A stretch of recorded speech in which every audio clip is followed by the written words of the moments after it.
Hi, welcome back to my channel. My name's Tamika. This is Library of Tomes, where I talk to you about all the bookish things going on in my life.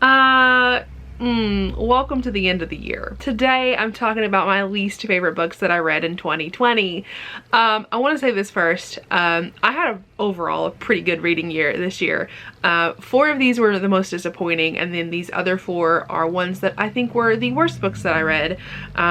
I'm not going to go in any particular order really, but we're going to start with most disappointing and then we'll do the worst, and I am just going to hop on into it. So the first book I want to talk about is Pucked by Helena Hunting. I think I originally gave this 4 stars in my vlog when I read sports romances for the first time. However, looking back at this and being realistic and trying to not justify wanting to like it because I had purchased a copy of it from a Polycon, this was not my favorite. This was not it. This was not it. I didn't like it. It is more of a 2.5 than a 3 or a 4. It's like a 2.5 to a 2. I really did not love this book. This follows 2 characters whose names I have completely forgotten and do not care about. I think Violet's one of their names. Who knows? But this follows those 2 people, and her brother or her stepbrother is a part of this like hockey team or whatever, and she starts hooking up with the star hockey dude who's like a playboy and whatever, and they have a lot of sex and they are insanely vulgar and like more vulgar than I'm used to, which I didn't like super mind. I thought it fit their characters pretty well, but it was just kind of annoying to read. Like it just felt like the entire book was just sex. I felt like the entire book was like boring. I didn't care. I didn't get invested in their relationship. I was not down for their dirty time. I was not interested in them in general. The 2 characters bored the shit out of me. I just was not interested in them. They were very boring. They just didn't get me, man. They just didn't click with me. I didn't click with them. We didn't have a good time. It took me 20 years, like literally took me a month to read this book. I wasn't down for it. I wasn't having a good time. I wasn't here for it. I don't want to read this series. I don't want to read this book ever again. I will read from Helena Hunting again. However, this series, I don't think that one's for me. I think I will pass on this series. And I think I should have DNF'd it before the vlog even started. So then we have Praying for Rain by B.B. Easton. Now listen, I gave this one a 3-star, and the reason that I didn't like this one, or it's one of my most disappointing reads of the year, this is a post-apocalyptic story where we think that the world is ending and like the 7 horsemen are gonna come and like destroy the world or whatever, and we are following our heroine and our hero, and I don't remember what they do, but they have to try to find something to find a way to survive or something. I don't know. And our heroine and our hero have like an insta-love that is just kind of annoying. The writing for this was just not my favorite. I felt like both characters were annoying as hell. I did not like them. I did not like the story. I did not like the way that these characters interacted. I really felt like they were written like they were like toddlers. Not really like toddlers. They were written like they were like really young teenagers. I just was not here for it. I just wasn't here for it. It was just boring, and I couldn't tell you what happened. Like, I straight up could not tell you what happened in the story at all. Just was not impressed. I saw a lot of people who really loved this. I know Jessica loved this, and I know that this was really hyped last year, and I just could not get it. I just could not get into it. And here's another one that I just could not tell you a thing about. It's 8 Perfect Murders by Peter Swanston. I really wanted to read this and really wanted to like it. And unfortunately, I read it, and by the end of it, I was like, I feel like I could have done anything else with my time, and it would have been a better use of my time. I think it was like a 2.5 star for me. I mean, because it was fine. Like, seriously, it was fine. It was a fine story, but I don't know why I would have cared. Like, I didn't care, you know? Like, I enjoyed it enough that I read it, but like, I look back at it and I'm like, I could have done anything else than read that book. So it was kind of just like disappointing, because I felt like it spoiled a lot of like really good mystery and thrillers, because it had to, in order to like show you how these copycat murders were happening. Am I telling you anything about these books? This one follows this guy who makes a list of books that have the 8 perfect murders, and it's from like 8 different mysteries or something. And this investigator comes and he's like, hey, you wrote this list and now people are dying like this. And I understand that you had to like go into spoilers about the 8 different murders in the books to be able to explain how these people are being murdered. I just think it would have been a much better use of time and more creative, and I would have enjoyed it a lot more if he would have made up these like 8 perfect murders, like just made them up and like be fictional murders in fictional books. I feel like that would have just been a much better story and I would have enjoyed it a lot more, and I wouldn't felt like I was being spoiled for all these books that I might potentially want to read in the future. No worries there. I can't remember a single thing that happened in that book, so I don't have to worry about being spoiled for all those books because I couldn't tell you what happened in them. Yeah, there's a weird plot twist at the end, which I thought was, I was like, okay, interesting. Kind of saw that coming, but you know, it is what it is. So this one might be a little bit of a shocker to everyone. So the next one is Breaking Her In by Brianna Hale.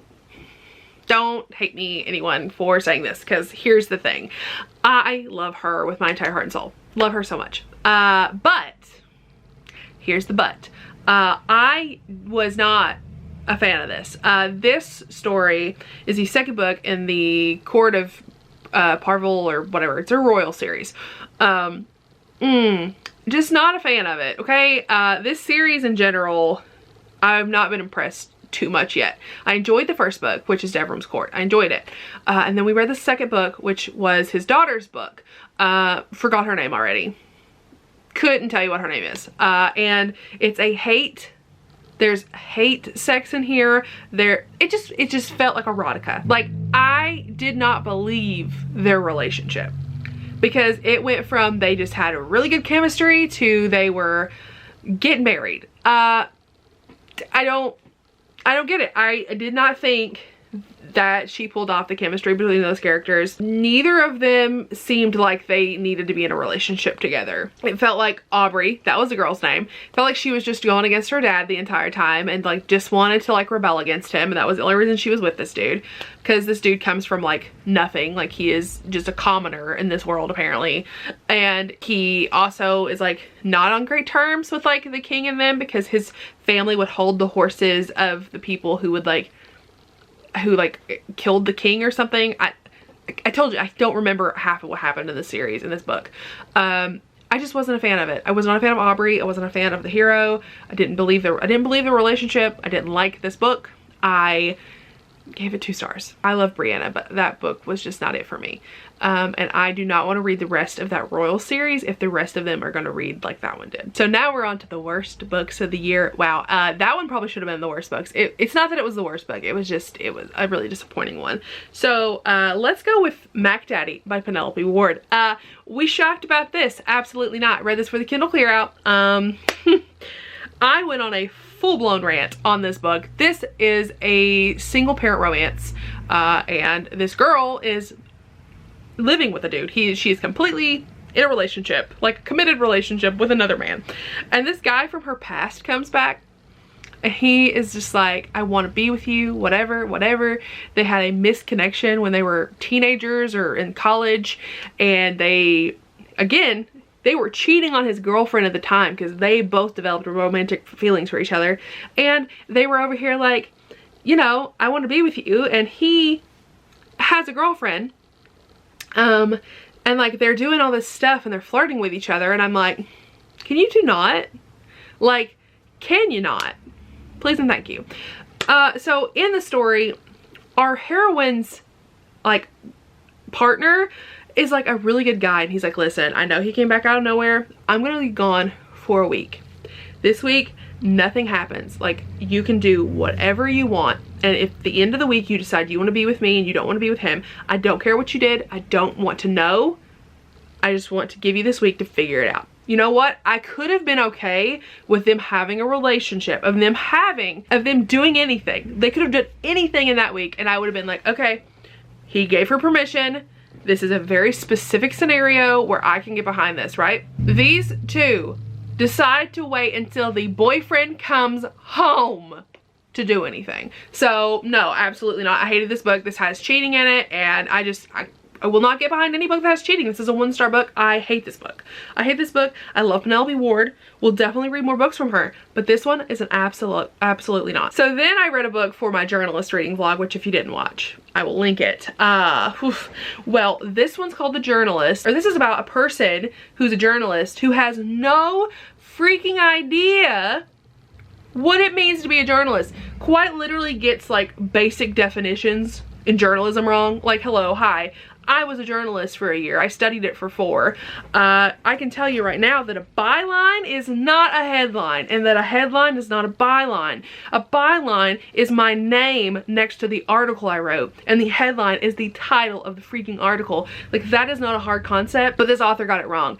Anyway, the lack of like freaking research on that blew me away, because just the fact that we had an editor-in-chief saying the wrong thing, you had to have done some level of research to not understand or to use a word incorrectly that is not a common word outside of like journalism, you know? Like I didn't know what a byline was until after I was in the field, or not in the field, but after I was like studying it, you know? I get really frustrated and really angry about this because it's such a stupid thing to mess up. Like, it's so stupid. Anyway, this book is about this guy, and he's like, I'm gonna find these escorts who worked at Harvard, or who went to school at Harvard, and how they're escorts and they're, you know, they're trying to like get an education at Harvard, and he's gonna win a Pulitzer Prize because he's 25 and he should have already won a Pulitzer Prize by now. I'm like, sir, you have been in journalism for 3 years and you think you're gonna win a Pulitzer Prize by the time you're 25?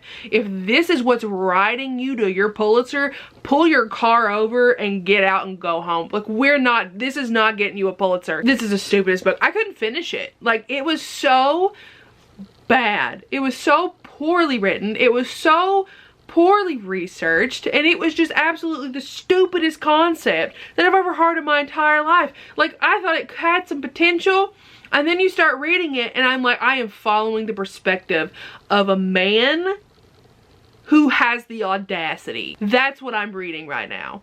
I'm not convinced that Tina Lewis is not a pen name for a man. That is the level of audacity I felt with this story. This one I'm not going to complain about too much. Forbidden Sorrows and Forbidden Queen by Missy Ann. I hated these 2 books. Oh my god, these were short stories. I'm including them both because I don't want to talk about them anymore after this year. So I read these. These are short stories that were marketed as romance short stories, and are we shocked? They're not. So I wanted to support some local to me authors. Ooh, she's from Eastern Kentucky, and I wanted to support her, right? I wanted to. I really wanted to. They don't make any sense.